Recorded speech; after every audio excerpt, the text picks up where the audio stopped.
गुरु तुम हो ज्ञानी, ज्ञान के दाता, मुनि गुरुवर को करके प्रणाम। गाऊं मैं, ध्याऊं मैं सुबह शाम, पुलक सागर एक नाम, एक नाम।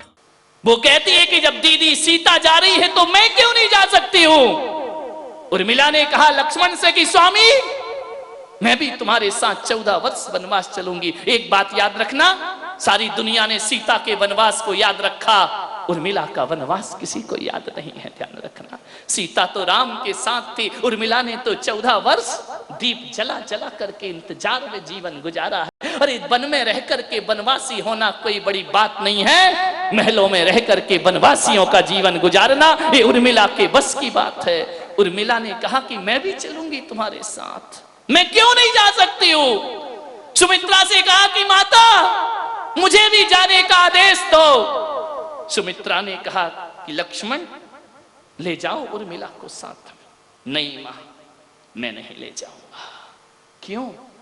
उर्मिला ने कहा कारण तो बताओ कि तुम मुझे क्यों नहीं ले जाओगे।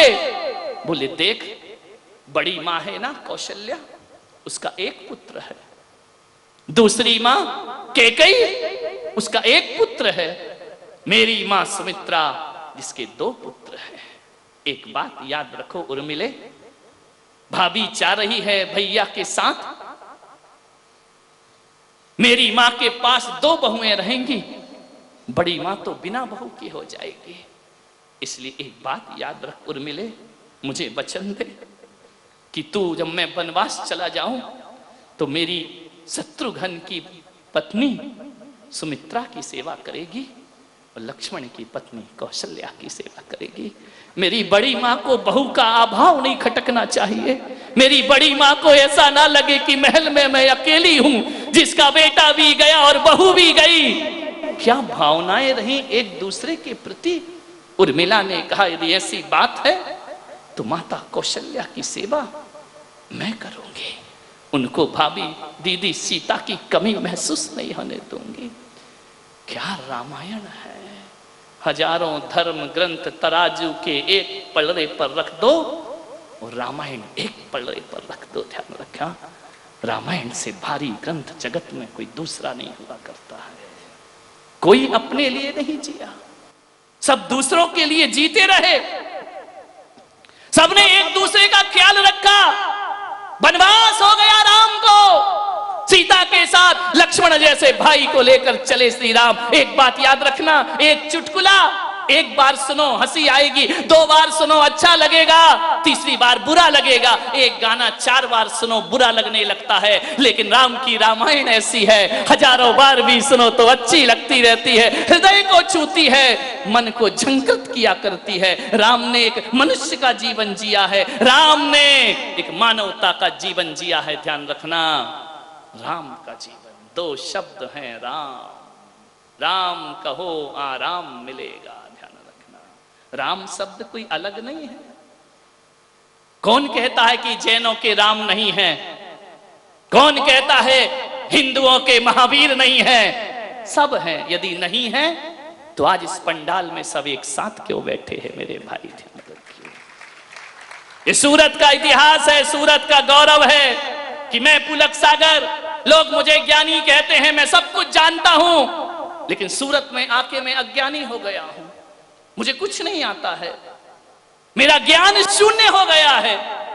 यदि कोई खड़ा होकर मुझसे सभा में पूछ ले कि महाराज बड़े विद्वान हो, जरा ये बताओ कि सभा में जैन कौन है, अजैन कौन है, तो शायद मैं पुलक सागर नहीं बता पाऊंगा कि जैन कौन है और अजैन कौन है। और यही भारत को जरूरत है, ऐसी ही आवश्यकता हिंदुस्तान को है। जिस दिन मेरा भारत ऐसा हो जाएगा, उस दिन ये भारत सारी दुनिया पर हुकूमत करने की ताकत रखेगा, ये हिंदुस्तान सब पर ताकत रखेगा। भाई भाई अलग नहीं होना चाहिए।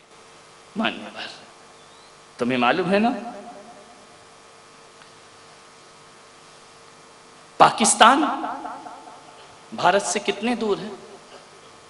बताओ जरा, पाकिस्तान भारत की सीमा से कितना दूर है? बोलो, लगा हुआ है ना। रूस भारत से कितना पास है, बहुत दूर है ना। एक बात याद रखना, पाकिस्तान भारत के पास होकर भी भारत से बहुत दूर है, और रूस दूर होकर भी भारत के बहुत पास है। ध्यान रखिए, रूस हमारा मित्र देश है, पाकिस्तान दुश्मन देश है। ध्यान रखिए, एक बात याद रखना, मकानों की दूरियां और मकानों की निकटता से कोई निकट नहीं हुआ करता है, मन की दूरियों से आदमी दूर होता है, और मन की निकटता से आदमी निकट हुआ करता है। रूस हमारा मित्र है, पाकिस्तान बहुत दूर है, बाजू में रहकर भी हमारे पास नहीं है वो। मानिए, सोचना है आप, ऐसी बहू बनो, बहुओं बेटियों, तुम्हें बुरा नहीं लगना चाहिए। ऐसी बहू बनो, ऐसी बहू बनो, बिखरे हुए परिवार को जोड़ने का काम करो। ध्यान रखिए, ये फूलों की माला को सजाने का काम करिए, सारी जगत में तुम्हें सम्मान मिलेगा, स्नेह मिलेगा, प्यार मिलेगा। ऐसी बहू बन करके दिखाओ, आदर्श बहू बन करके दिखाओ। ऐसी बहू बन के क्या होगा, डोला ससुराल में रखा, हम आई एम सेपरेट सेपरेट, तुम अलग और हम अलग। ये कहानी कभी पीहर में घटेगी तब तुम्हें आंसू बहाना पड़ेंगे, क्योंकि तुम्हारे माँ के घर में भी एक बहू आने वाली है। ध्यान रखना मान्यवर, मैं जानता हूं दो देवरानी जिठानी को इतना प्रेम था उनके भीतर, इतना प्रेम कि सगी बहनें भी क्या प्रेम करेंगी, इतने प्रेम से रहती थी। कभी कभी भाइयों में तो नोक झोंक हो जाती थी, लेकिन देवरानी जिठानी में नोक झोंक नहीं होती थी, एक दूसरे के साथ रहा करती।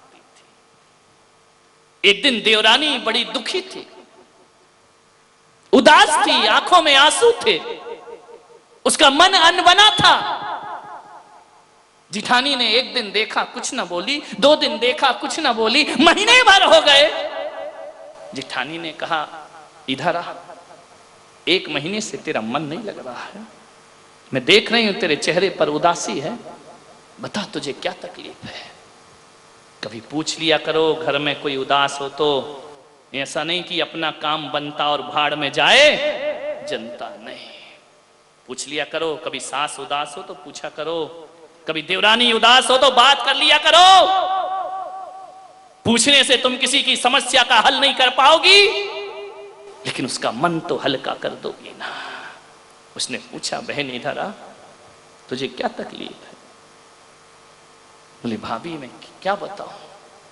बोले, नहीं तुझे बताना पड़ेगा, ये उदासी मुझे बर्दाश्त नहीं होती है। तू तो खिलखिलाती थी, हंसती थी, ऐसी उदासी क्यों कर। इतना प्रेम था दोनों में कि जिठानी अमीर परिवार से थी और देवरानी गरीब परिवार से थी।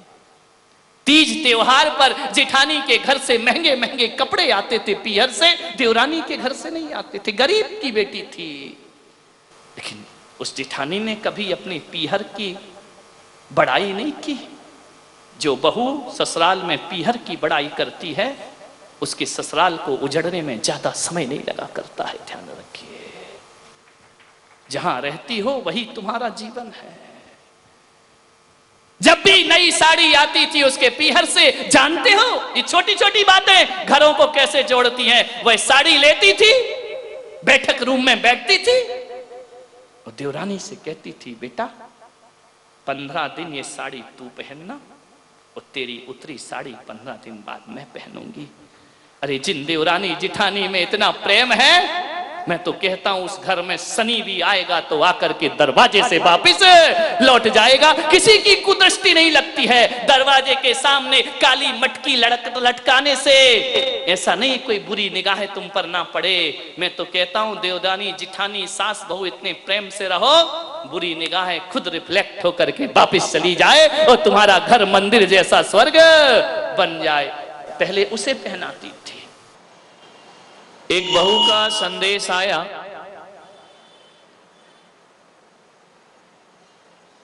कि महाराज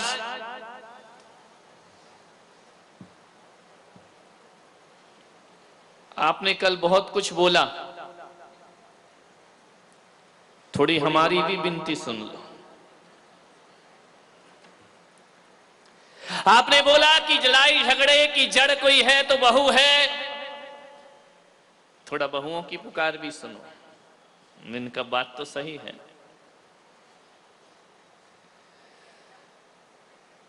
मैंने कहा समस्या क्या है? बोली समस्या एक ही है। बोली समस्या एक ही है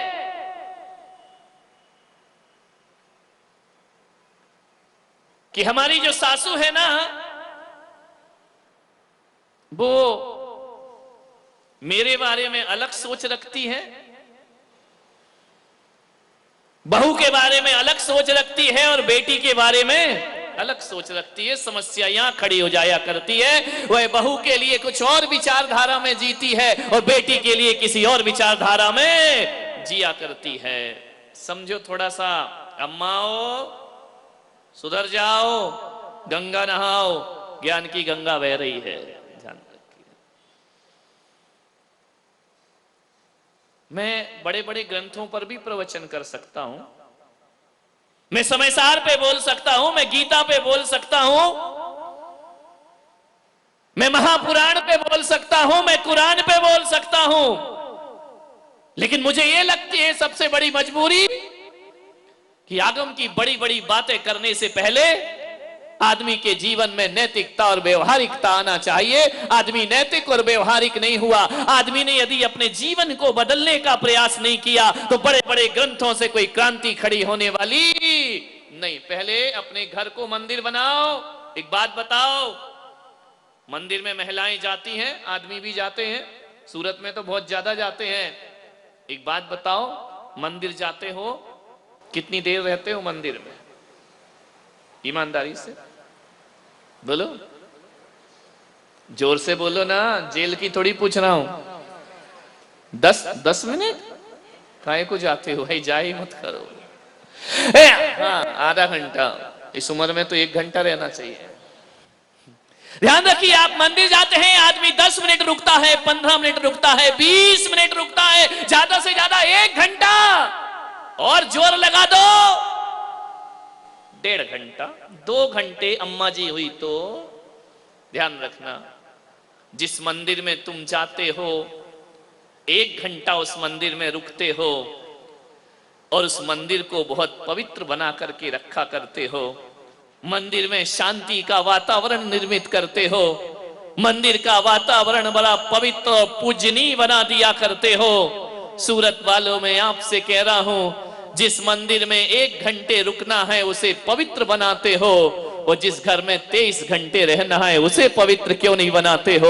उसे मंदिर जैसा पावन क्यों नहीं बनाते हो? 1 घंटे वाले मंदिर की पवित्रताएं हैं, 23 घंटे वाले घर को अशांत क्यों बनाते हो? 1 घंटे जो आप मंदिर में सीखते हो उसे 23 घंटे जीवन में जीने का प्रयास करिए, तुम्हारा मंदिर जाना सार्थक और सफल हो जाएगा। 23 घंटे जियो। मंदिर पाठशाला है, घर प्रयोगशाला हुआ करती है, ध्यान रखिए। 1 घंटे मेरे प्रवचन सुन के मत सोचना कि हमारा कल्याण उद्धार हो जाएगा। जो 1 घंटे मैंने दिया है उसे 23 घंटे जीने का प्रयास करिए, जीवन आपका धन्य हो जाएगा। 23 घंटे जियो। किसी को डॉक्टर बनना है, इंजीनियर बनना है, अकेली थ्योरी से काम नहीं चलता है, थ्योरी के साथ साथ उस आदमी को प्रैक्टिकल भी करना पड़ता है। तो 1 घंटे जो यहाँ ज्ञान गंगा महोत्सव के माध्यम से दिया जा रहा है, वह मैं तुम्हें केवल थ्योरी देने का प्रयास कर रहा हूं। जीवन में डॉक्टर की, इंजीनियर की उपाधि तो लेना आसान है, एक सच्चे और अच्छे इंसान की उपाधि लेना बहुत कठिन काम हुआ करता है। 1 घंटे की इस पाठशाला को घर में जाके 23 घंटे जीने का प्रयास करो। ये ज्ञान गंगा महोत्सव है। मैं नहीं चाहता हूं, न मेरा उद्देश्य है कि आप जैन बन जाएं, मैं नहीं चाहता हूं कि धर्मांतरण हो, मैं नहीं चाहता हूं आप अपनी आस्थाएं छोड़ दें। जो जिस आस्था में जीता है जिए, जिस परमात्मा को मानता है माने। मैं पुलक सागर यदि महावीर की वाणी लेकर के आया हूं, भगवान महावीर के सिद्धांत लेकर के आया हूं, मैं कोई अलग बात नहीं बोल रहा हूं। सिद्धांत भगवान महावीर के हैं और भाषा केवल मेरी है। और दृष्टांत महावीर के हैं, दृष्ट मेरा हुआ करता है। आपसे इतना ही निवेदन है, महावीर की ही बातें हैं ये। आपसे मैं इतना कहना चाहता हूं, लोगों ने होर्डिंग्स में लिखा है सूरत वालों, मुझे आपसे कुछ कहना है। एक व्यक्ति मेरे कमरे में आए, बोले बोलो क्या कहना है। उनका मुझे कुछ नहीं कहना है। तो बोले लिखा काहे को है कि सूरत वालों मुझे आपसे कुछ अब कहना है तो कह दो। मुझे इतना ही कहना है, ना मैं तुम्हें हिंदू बनाना चाहता हूं, ना मैं तुम्हें जैन बनाना चाहता हूं, ना मैं मुसलमान बनाना चाहता हूं। मैं पुलक सागर तो एक भारत के लिए सपना देखना चाहता हूं कि मेरी सभाओं में आकर के कोई भी जैन मत बनना, कोई जरूरत नहीं है जैन बनने की। लेकिन मैं इतना निवेदन करूंगा, मैं तुम्हें जैन बनाना तो नहीं चाहता हूं, लेकिन मैं तुम्हें अच्छा मैन बनाना चाहता हूं। और जो अच्छा मैन बन जाता है वो दुनिया में हकीकत जैन हुआ। जैन कौन?